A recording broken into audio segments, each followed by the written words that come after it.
Hi friends, నేను cloud kitchen start చేసిన తక్కువ టైంలోనే ఎక్కువ ఆర్డర్స్ వచ్చాయి. ఎందుకంటే ఫుడ్ క్వాలిటీగా, ఫ్రెష్గా, చాలా జాగ్రత్తగా ప్రిపేర్ చేయడం వల్ల. అంతేకాకుండా ప్యాకింగ్ కూడా ఫుడ్ డ్యామేజ్ అవ్వకుండా, ఫుడ్ లీక్ అవ్వకుండా చాలా జాగ్రత్తగా ప్యాక్ చేయడం వల్ల ఎక్కువ ఆర్డర్స్ వచ్చాయి. అంతేకాకుండా రేటింగ్స్, ఫీడ్బ్యాక్స్ కూడా చాలా మంచిగా వచ్చాయి. నేను ఫుడ్ ప్యాక్ చేసేటప్పుడు చాలా జాగ్రత్తగా ప్యాక్ చేస్తాను. కానీ ఈరోజు నాకు వచ్చిన ఆర్డర్స్లో ఒక కస్టమర్ ప్యాకింగ్ బాగోలేదు, ఫుడ్ స్పాయిలేజ్ అని కంప్లైంట్ చేశారు. నేనైతే ఫుడ్ ప్యాకింగ్ కరెక్ట్గానే చేశాను. మేబీ డెలివరీ బాయ్ తీసుకురావడంలో ఏమన్నా స్పాయిలేజ్ అయ్యి ఉండొచ్చు. కొంచెం జాగ్రత్తగా డెలివరీ చేయండి డెలివరీ చేసేవాళ్ళు.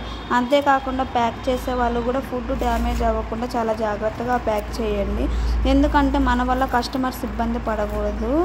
అంతేకాకుండా వాళ్ళకి మనీ వేస్ట్, సాటిస్ఫాక్షన్ కూడా ఉండదు ఫుడ్ ఆర్డర్ చేసుకున్నందుకు. Thank you all.